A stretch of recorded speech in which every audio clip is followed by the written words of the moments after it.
Guys आज हम बात करेंगे जूरिस्प्रूडेंस के बारे में। जूरिस्प्रूडेंस लॉ में क्या होता है। आजकल बहुत लोगों का डाउट होता है और लोग इसको सब्जेक्ट को लेके मतलब मन में एक भ्रम ऐसा रखते हैं कि यार जूरिस्प्रूडेंस एक ऐसा सब्जेक्ट है, थोड़ा सा थ्योरेटिकल है, लेकिन इसको लोग सोचते हैं बहुत हार्ड है, लेकिन वो हार्ड है नहीं। बस इसमें क्या है, जो जूरिस हैं उन्होंने अपनी अपनी डेफिनेशंस दी हैं कि लॉ क्या है, बस वही हमको समझना है। तो लोगों ने एक मन में मिथ बिठा रखा है कि यार इसमें बैक ना लग जाए, ये ना हो जाए। तो आज हम बात करेंगे what is jurisprudence in simple language only. Juris क्या है, I will let you know. Juris का मतलब क्या होता है, जूरिस्प्रूडेंस। तो इसको दो वर्ड में बांटा गया है, जूरिस्प्रूडेंसिया। जूरिस का मतलब होता है लॉ और प्रूडेंसिया का मतलब होता है नॉलेज ऑफ स्किल्स। मतलब जो लॉ है उसकी स्किल्स एंड नॉलेज को ही मिला के जूरिस्प्रूडेंस बना है। तो डेफिनेशन की बात कर देते हैं। तो you can say like that कि जूरिस्प्रूडेंस इज ए स्टडी और science of law which is explain concept, principle, and theory. So, and there is based on some like nature, purpose, and study with society.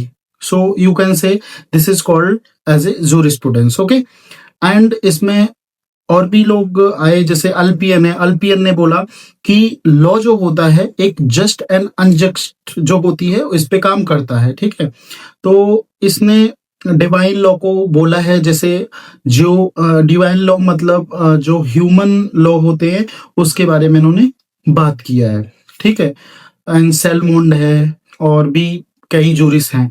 तो इसका जो nature होता है, nature क्या है मतलब juris is a science of philosophy.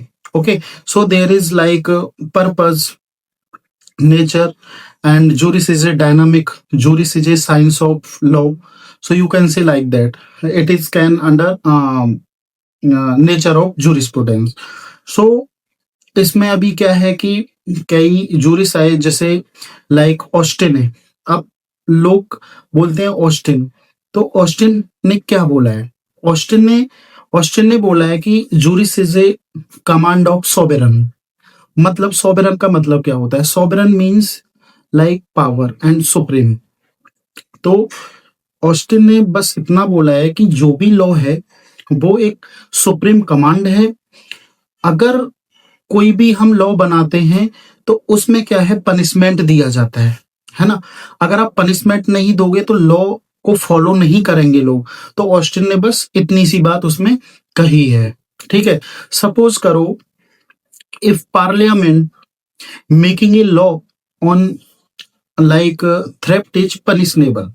Okay, अब parliament ने उसको लॉ बना दिया कि जो थ्रेफ्ट है वो पनिशेबल होनी चाहिए, है ना। अगर पनिशनेबल होगी तो लोग उसको फॉलो करेंगे क्योंकि उसमें पनिशमेंट है। तो ऑस्टिन ने बस इतना बोला है। आप सिंपल लैंग्वेज में, अपनी लैंग्वेज में इसको ऐसे लिख सकते हो। अब हम बात करते हैं क्लासेन की। क्लासेन ने क्या बोला है, क्लासेन ने बोला है law should be free from politics, sociology.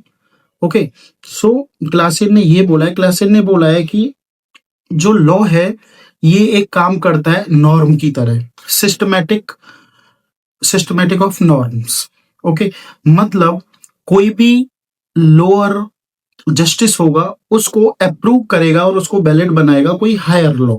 तो बस उन्होंने इतना सा बोल दिया है। इसमें जो गुड नॉर्म होता है उसको सबसे ऊपर रखा गया है, बस इसमें इतना है। अब जो हाइट है ये जूरिस क्या कहते हैं, इन्होंने ऑस्टिन के ही लॉ को क्रिटिसाइज कर दिया है। अब वो बोलते हैं कि इम्पोज ऑफ ड्यूटी, मतलब बस आप इतना कहो कि भाई चोरी नहीं करनी है तो लोग मान जाएं, यही लॉ है। लेकिन आप यार एक बात बताओ, अगर हम सपोज करो आई एम ए जज and I am a PM, अगर मैंने कह दिया कि भाई आपको चोरी नहीं करनी है, चोरी करना पाप है, क्या लोग मानेंगे? नहीं मानेंगे। तो उन्होंने डायरेक्टली क्रिटिसाइज कर दिया है। तो ऐसा नहीं है। तो आजकल जो भी लॉ फॉलो हो रहा है वो ऑस्टिन की बातों वाला फॉलो हो रहा है, क्योंकि आप देख रहे होंगे कोई भी हम कृत्य कर देते हैं, कोई भी दिक्कत करते हैं, तो उसमें ऑस्टिन वाला ही फॉलो होता है। क्यों? क्योंकि वो हमको पनिशमेंट भी मिलेगा, थोड़ा कारावास भी मिलता है, तो उसकी डर की वजह से हम कोई भी ऐसा गलत काम नहीं करते। तो बस जूरिस यही है, जूरिस में जो जूरिस्प्रूडेंस में जो भी जूरिस आए, जैसे जो भी मैंने आपको बताया, ऑस्टिन हो गया, क्लेसन हो गया, हेट हो गया, इन्होंने अपनी-अपनी बात रखी है। तो आपको समझ आ गया होगा। बाकी सबकी अपनी-अपनी इसमें विचारधाराएँ हैं, बाकी कुछ भी नहीं है, बहुत अच्छा सब्जेक्ट है, you can study normally, okay. अगर ये वीडियो मेरी अच्छी लगी हो तो आप लाइक एंड सब्सक्राइब कर सकते हो। Thank you.